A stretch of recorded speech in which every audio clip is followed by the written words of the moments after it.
So how exactly does a speech and debate tournament work?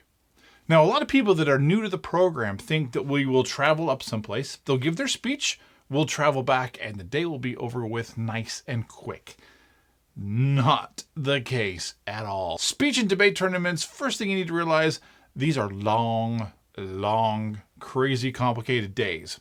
Typically speaking, our leave time from the Marist parking lot is between 5:30 and 6 o'clock in the morning. So please be aware that it's going to be a very early day.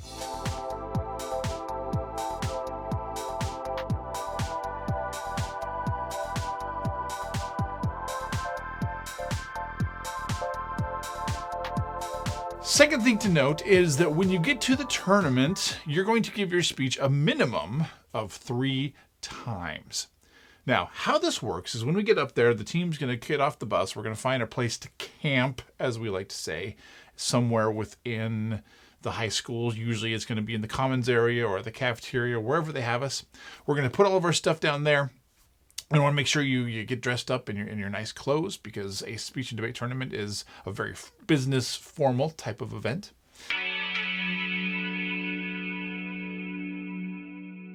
Now, at a speech and debate tournament, we can't run all the events at the exact same time. That would just be too complicated and require way too many rooms and judges.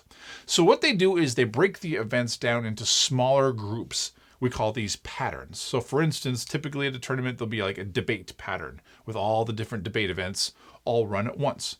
And then there'll be maybe 2 patterns, 2 groupings of the individual events, so people can do different events throughout the day.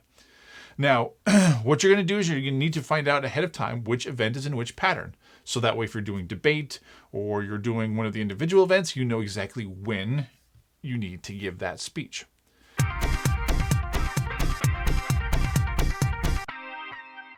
Next thing you're going to want to know is that you're going to have a code, a competitor code. So once you get settled, I'm going to find you guys as a team, and I'm going to give you your competitor codes. Each event that you do has a unique code for you, and that's going to be crucial to you throughout the day. Now, as we get ready to begin competing, there's going to be a wall somewhere in the tournament setup that has what we call postings. Now, postings are pieces of paper that go up along the wall of a tournament. There's going to be a piece of paper for every event.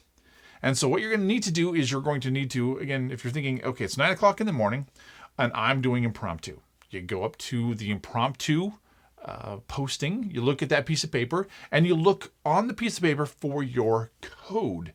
Inevitably, there's probably going to be multiple rooms of impromptu, so you need to figure out which one you're in. So on that posting sheet, it's going to tell you which room you're in, and it's going to tell you what the speaking order is. It's always important to look at the speaking order so that way you know exactly where you're supposed to fit within the competition of that hour. Now, sometimes people are what we call double entered. That means you're doing 2 events in the same pattern at the same time. In that case, you're going to need to very carefully look at those postings to figure out what the speaking order is for each event, to figure out which event you're going to need to go to first. So you go and you do that event first. You tell your judge as soon as you're done, I'm sorry, I'm double entered. And then you leave the round and immediately go to the next room. But please keep in mind that when you're at tournaments, it is your responsibility to be in the right place at the right time, which means you're going to need to maneuver these postings. You're going to need to be able to find the rooms that you're in. You're going to need to show up to your rounds on time. There are plenty of people around that can help you. There are other competitors. There are other coaches. If you get really lost at a tournament, just look for what they call the tab room. This is kind of the central hub of the tournament as far as the tournament staff. There they can help you, the best if there's any kind of technical problems. So make sure you understand, like I said, how postings work and understand what the schedule is. Usually we're going to hand you a schedule, a piece of paper that's got a schedule on one side and a map on the other side. That way you can quickly and easily find where it is you need to go. But again, feel comfortable asking for help. Ask other coaches, ask other competitors, lots of people that are there to help you. One quick tip that I always give people, because this gets a little bit chaotic. When they do the postings, Everybody is trying to see where they're going at once, which means there is a crowd of people around one grouping of paper, which major traffic jams happening here. So when you get close enough so that you can actually see the piece of paper, instead of sitting there and taking time trying to find your code, which can be a little bit complicated, use your phone, take a picture of it. You can do that really fast. Done. Walk away, and then you can zoom in and scroll in, and then you've got the record with you, so you know exactly where it is you need to go in case you can't remember the room number and so on and so forth. So take that quick picture, leave so that you're not congesting it for everybody.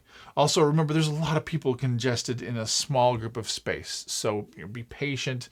You will get there eventually. It's okay. You won't be late if you're looking at the postings with the big throng of people.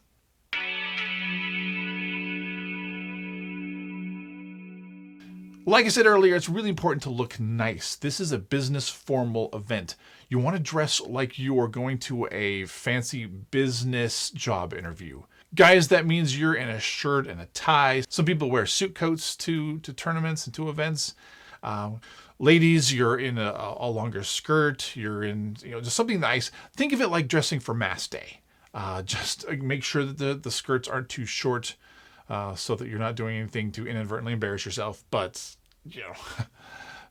make sure that the modesty is an important part of how you're looking at dressing for tournaments.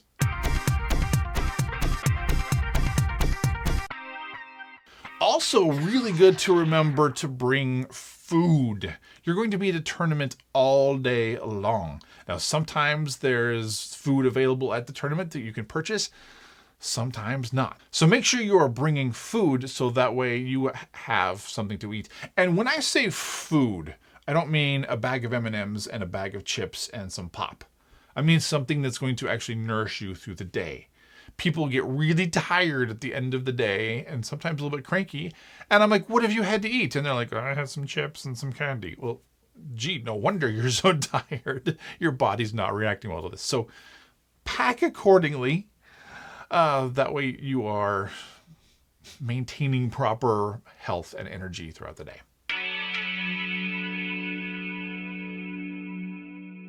One quick rule for tournaments, and this is going to apply to all the tournaments going forward. Make sure that when you're going to a round, you never go into a classroom or into a competition room without the judge.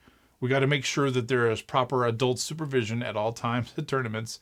So make sure you stay in the hall. It'll be you out there and your fellow competitors just chilling in the hallway. Make sure you do not go into the competition rooms until your adult judge has shown up, and then you can start the round. Again, just got to make sure that everything is covered. Don't go into a room without a judge. There will be signs on the door to remind you of that. But as a general rule, don't do it.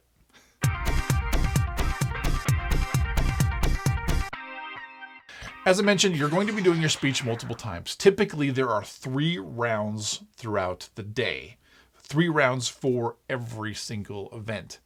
So that means you're going to be giving your speech 3 times at minimum. Now, those who do really well at tournaments, typically the top 6 or 7 from each event are going to move on to finals, which means if you do really well, you get to do your speech again against all the top competition. The one thing that I always stress, because we go to some really big tournaments, and a lot of people think that the whole point of going to the tournament is to get into final rounds.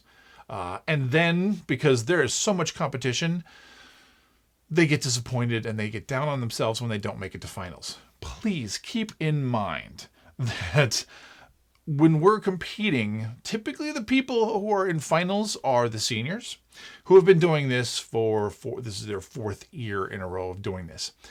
The people that have really practiced hard, the people who have put in that time. It's unrealistic for, like freshmen, for sophomores, even some juniors to go into their first tournament and suddenly just magically break it to finals when there's all of these veteran seniors who've been doing this for 4 years who really have a grasp of their game. So what you need to do going into a tournament is realize that the chances of going to finals are fairly slim, and you need to figure out a way to define some success for yourself for that day. If your whole success scheme relies on going to finals, you're bound to have disappointments. But if you find a different way other than finals to feel successful about the day, you're going to have a better time.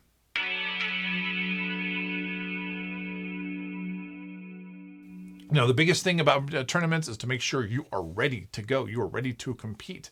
When you are ready, when you are practiced, when you are memorized, all the good stuff you need to do for your event, tournaments are a lot of fun. You get to meet new people. You get to compete. You get to just have a good, fun time. When you're not ready, when you have no idea what you're going to say in front of all these people looking at you and judging you, when you have not practiced, when you wrote your speech on the bus on the way to the tournament, it may not be a pleasant experience for you. It's going to be really, really nerve-wracking. So the biggest key here is to be prepared, be ready to compete, do your homework ahead of time, like I will constantly be preaching, and you'll be good to go. So if you have additional questions about tournaments, make sure you let me know. But that's just a good gauge. Again, early mornings. We're going to be leaving at probably 6 o'clock in the morning. And by the time we go through all these different patterns, all these different events, 3 rounds, finals, it's probably going to be close to midnight by the time we get back to the Marist parking lot. So be aware, very, very long days. You will be very tired by the end of it. But you will also, if you're ready, have an amazing time at Speech and Debate.